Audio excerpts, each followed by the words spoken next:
నమస్కారం. శ్రీనిలయం కార్యక్రమానికి స్వాగతం.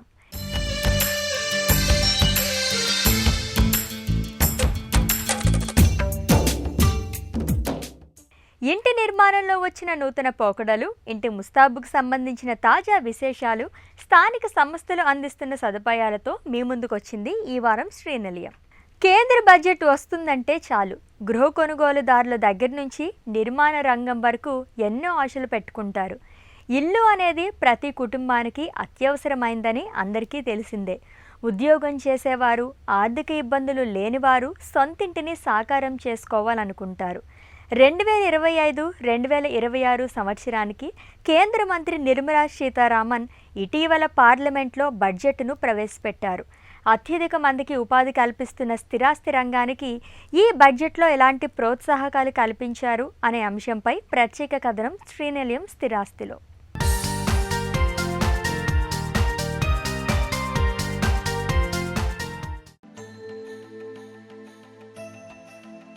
దేశంలో రియల్ ఎస్టేట్ రంగానికి వైభవం తీసుకొచ్చేలా కేంద్ర ప్రభుత్వం 2025-26 గాను ఇటీవల ప్రవేశపెట్టిన బడ్జెట్లో అనేక కీలక నిర్ణయాలు ప్రకటించింది. కొత్త పన్ను నిర్మాణం మధ్యతరగతి పన్నులను గణనీయంగా తగ్గిస్తుంది, వారి చేతిలో ఎక్కువ డబ్బు ఉండేలా చేస్తుంది, గృహ వినియోగం, పొదుపు, పెట్టుబడిని పెంచుతుంది అని ఆర్థిక మంత్రి నిర్మలా సీతారామన్ తన బడ్జెట్ ప్రసంగంలో చెప్పారు.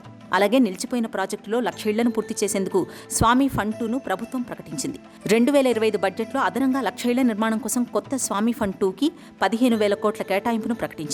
దీంతో చాలా కాలంగా ఆలస్యమవుతున్న రియల్ ఎస్టేట్ ప్రాజెక్టుల్లో ఇళ్లు కొనుగోలు చేసిన వేలాది మందికి ఉపశమనం కలగనుంది. స్వామి స్కీమ్ కింద ప్రస్తుతం ఉన్న 50,000 నివాస యూనిట్లు పూర్తి కావడం, మరో 40,000 పైప్లైన్లో ఉండడం సంక్షోభాన్ని పరిష్కరించడంలో ప్రభుత్వం గట్టి ప్రయత్నాన్ని తెలియజేస్తోందని నిపుణులు చెబుతున్నారు. అద్దె ఆదాయంపై వార్షిక టీడీఎస్ పరిమితిని ప్రస్తుత 2.4 లక్షల నుండి 6 లక్షలకు పెంచాలని ప్రభుత్వం ప్రతిపాదించింది. అద్దెపై వార్షిక టీడీఎస్ పరిమితిని 2.40 లక్షల నుండి 6 లక్షలకు పెంచడం వలన చిన్న పన్ను చెల్లింపుదారులు, భూస్వాములు కూడా గణనీయంగా ప్రయోజనం పొందుతారని రియల్ ఎస్టేట్ నిపుణులు అంటున్నారు. ఇన్వెస్టర్లు ఇప్పుడు కేవలం 1 కాకుండా 2 స్వీయ ఆక్రమిత ఆస్తులకు నిల్ వాల్యుయేషన్ని క్లెయిమ్ చేసుకోవచ్చు. ఇది రెసిడెన్షియల్ రియల్ ఎస్టేట్ పెట్టుబడికి అనుకూలమైన చర్య. పట్టణ మౌలిక సదుపాయాలను పెంచేందుకు ప్రభుత్వం 1,00,000 కోట్ల అర్బన్ ఛాలెంజ్ ఫండ్ని ఏర్పాటు చేస్తుంది. అర్బన్ డెవలప్మెంట్ ఫండ్ ఏర్పాటు వల్ల మౌలిక సదుపాయాలు పెరుగుతాయని, రియల్ ఎస్టేట్ సామర్థ్యం పుంజుకుంటుందని, నగరాలు ప్రధాన వృద్ధి కేంద్రాలుగా మారతాయని నిపుణులు అంటున్నారు. ప్రపంచ వ్యాపార కేంద్రంగా భారతదేశ స్థానాన్ని బలోపేతం చేస్తూ గ్లోబల్ క్యాపబిలిటీ సెంటర్స్ని ఆకర్షించడానికి, ప్రోత్సహించడానికి రాష్ట్రాలకు సహాయపడే జాతీయ మార్గదర్శక ఫ్రేమ్వర్క్ను కేంద్ర ప్రభుత్వం ప్రవేశపెడుతుంది. ఇక పెరుగుతున్న దేశ ఆర్థిక ప్రభావం దృష్ట్యా ఈ చర్య బెంగళూరు, ముంబై, హైదరాబాద్, పూణే, చెన్నై వంటి ప్రధాన మెట్రోలతో పాటు టైర్ 2, టైర్ 3 నగరాల్లో ఆఫీస్ స్పేస్ డిమాండ్ని పెంచుతుందని భావిస్తున్నారు. మధ్యతరగతి గృహ కొనుగోలుదారులకు స్తోమతను పెంచేలా 12 లక్షలు, స్టాండర్డ్ డిడక్షన్లతో కలుపుకుంటే 12.75 లక్షల వరకు ఆదాయంపై పన్ను ఉండదని ఆర్థిక మంత్రి ప్రకటించారు. ఇది ప్రజల కొనుగోలు శక్తిని పెంచుతుందని, హౌసింగ్ డిమాండ్, రియల్ ఎస్టేట్ రంగంలో పెట్టుబడులను పెంచుతుందని రియల్ ఎస్టేట్ నిపుణులు అంటున్నారు.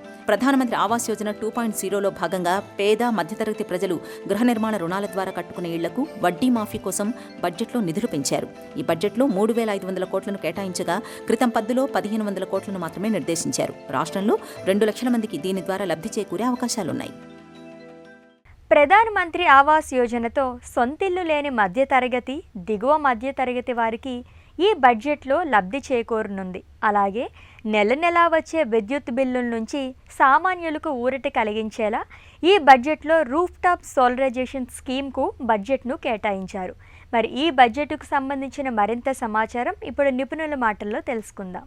కేంద్ర బడ్జెట్ 2025లో రియల్ ఎస్టేట్ రంగానికి పెద్ద ఊపు వచ్చే విధంగా సంస్కరణలు లేదా సబ్సిడీల రూపంలో కావచ్చు, ఎంకరేజ్మెంట్గా ఉంటాయని ఇటు ఇండస్ట్రీ వర్గాలు కావచ్చు, సామాన్య ప్రజలు కూడా ఎదురు చూసిన నేపథ్యంలో బడ్జెట్లో ముఖ్యంగా సామాన్య ప్రజలకు ఊరటనిచ్చే విధంగానే కొన్ని చర్యలు చేపట్టినట్టు కనబడుతుంది. వాటిలో ముఖ్యంగా మధ్యతరగతి ప్రజలు ఎక్కడైతే అఫోర్డబుల్ హౌసింగ్ దగ్గర రియల్ ఎస్టేట్ బాగా స్లో డౌన్ ఉంది, లగ్జరీ హౌసెస్ కానీ విలాస్ విషయంలో డిమాండ్ తగ్గకపోయినా ఎక్కడైతే మిడిల్ క్లాస్ ఇన్కమ్ ఉండేటువంటి హౌసింగ్ సెక్టార్లో మార్కెట్ స్లో డౌన్ గుర్తించినట్టు ప్రభుత్వం సామాన్య ప్రజల చేతుల్లో, ముఖ్యంగా మధ్యతరగతి ప్రజల చేతుల్లో డిస్పోజబుల్ ఇన్కమ్ అంటే ఆదాయాన్ని పెంచడం కోసం చర్యలు చేపట్టినట్టుగా మనకు కనబడతా ఉంది.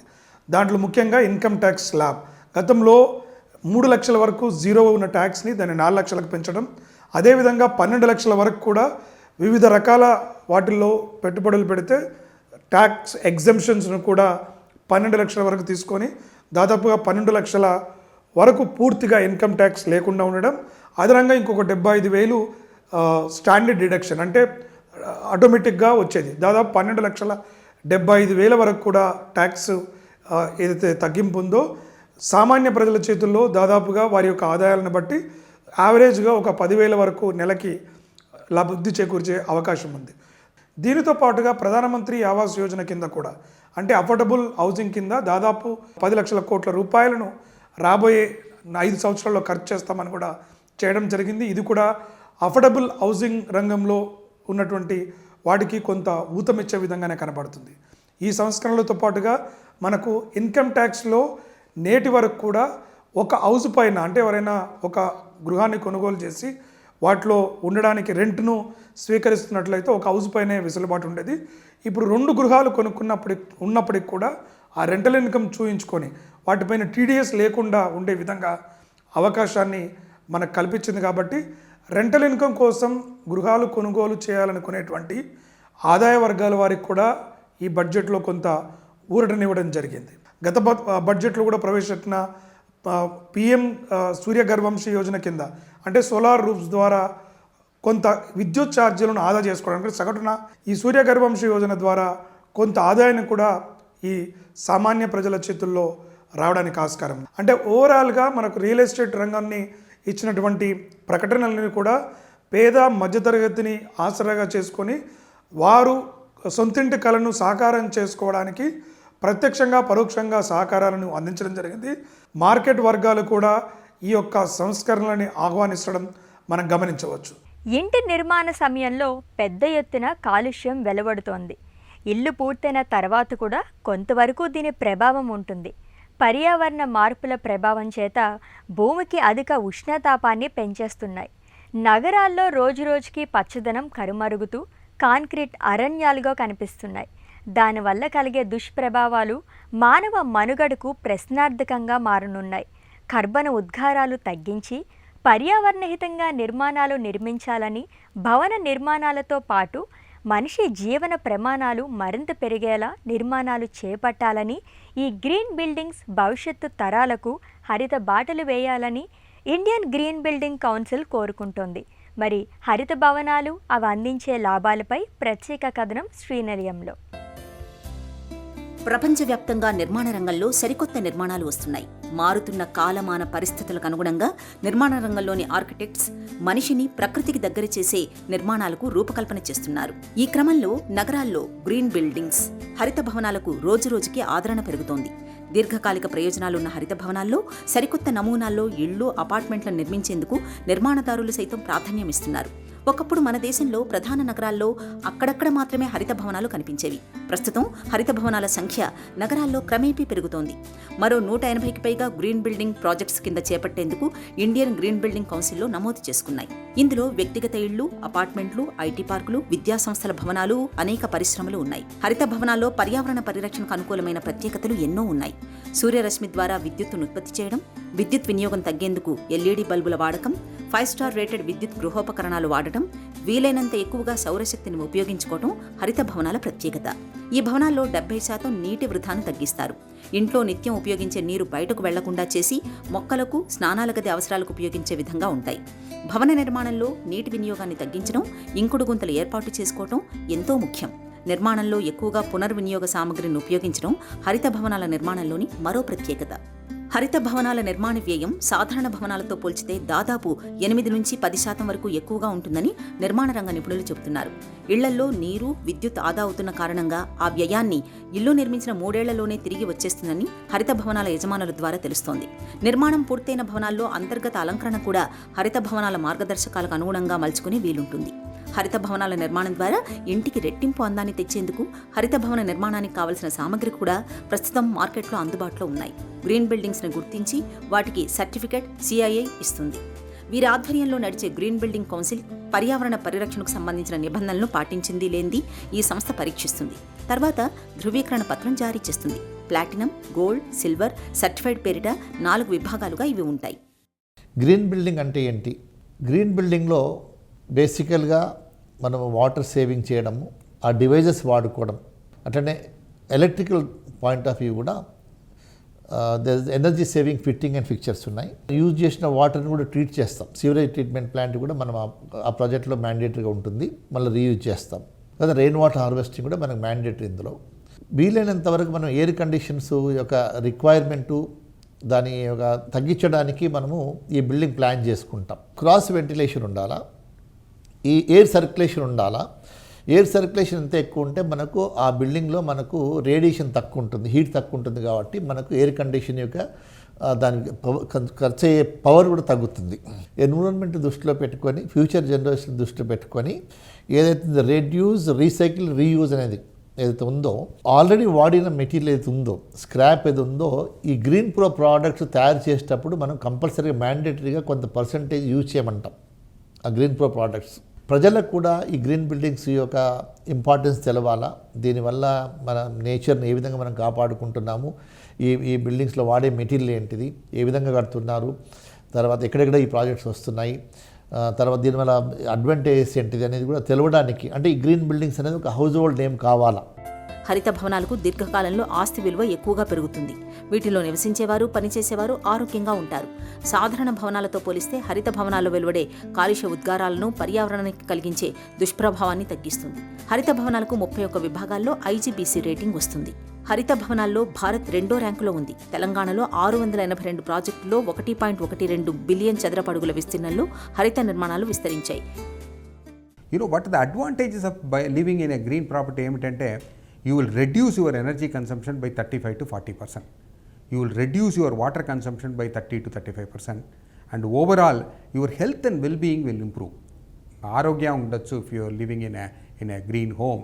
Your productivity will go up. You will live more healthily. So these are the advantages of buying a green building and living in a green building. ఉరుకుల పరుగుల యాంత్రిక జీవనంలో మనసుకి కాసింత ఉపశమనం కలిగేది గృహసీమలోనే. ఎవరైనా ఒత్తిడిని జయించాలంటే ముందు మనసుకి తగినంత విశ్రాంతి కావాలి. అందుకే ఇంటిని అందంగా, మనసుకి నచ్చిన విధంగా ముస్తాబు చేసుకుంటున్నారు. ఇంట్లో ప్రశాంతమైన వాతావరణం ఉండాలని కోరుకుంటున్నారు. అందుకే ఇంట్లోకి అడుగు పెట్టగానే ఆహ్లాదంగా అనిపించాలి. ఇప్పటి పోకడలకు తగ్గట్టుగా ఉండాలి. సౌకర్యాల్లో రాజీ పడకుండా ఉన్న మిగులు స్థలంలోనే ఇంటీరియర్స్ను సరికొత్తగా చేయించాలని కోరుకుంటున్నారు. ఇందుకోసం గృహ యజమానులు భారీగా ఖర్చు చేయాల్సి వస్తోంది. మార్కెట్లో ఏ ప్రొఫెషనల్ సంస్థను సంప్రదించినా 2 పడకల గదికి సైతం భారీగా కోట్ చేస్తున్నారు. మరి తక్కువ బడ్జెట్లో జాగ్రత్తగా ప్రణాళిక చేసుకుంటే అందుబాటు ధరల్లోనే ఇంటీరియర్స్ పూర్తి చేసుకోవచ్చు అంటున్నారు ఈ రంగంలోని నిపుణులు. మరి ఇంటీరియర్స్ మొదలుపెట్టే ముందు ఎలాంటి అంశాలకు ప్రాధాన్యత ఇవ్వాలి అనే అంశం శ్రీనిలయం గృహశోభలో.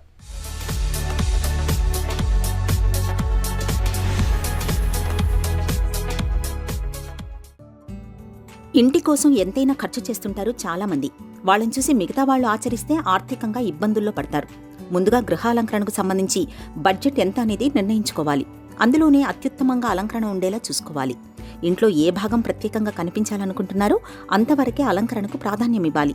అవసరం లేని చోట్ల క్యాబినెట్స్ ఏర్పాటు చేసుకోవద్దు. అప్పుడు అనవసరమైన అంశాలపై చేసే వ్యయం తగ్గుతుంది. ఇంటి నిండా వార్డ్రోబ్లు, గోడల నిండా రంగులు, ఫర్నిచర్ నింపేస్తుంటారు ఎక్కువ మంది. 2-3 పడక గదుల ఫ్లాట్ అంటే 2000 చదరపడుగుల వరకు విస్తీర్ణం ఉంటుంది. ఉన్న కొద్దిపాటి స్థలంలోనే చక్కగా ఇంటీరియర్ని చేయించాలంటే డిజైన్ ప్లాన్ తప్పనిసరి. సొంతంగా చేసుకోవచ్చు. చాలామందికి అవగాహన ఉండదు కాబట్టి ఇంటీరియర్ డిజైనర్ని సంప్రదిస్తే మేలు. వారికున్న అనుభవం ఉపయోగపడుతుంది. వృధా తగ్గుతుంది. బడ్జెట్ చెబితే అందుకు తగ్గట్టుగా ప్రణాళిక ఇస్తారు. ఖరీదైన వస్తువులతోనే ఇంటి అలంకరణ మెరిసిపోతుందనే అపోహ చాలా మందిలో ఉంటుంది. మార్కెట్లో సరసమైన ధరల్లో దొరికే ఉత్పత్తులతోనూ ఇంటీరియర్ని ట్రెండీగా డిజైన్ చేసుకోవచ్చు.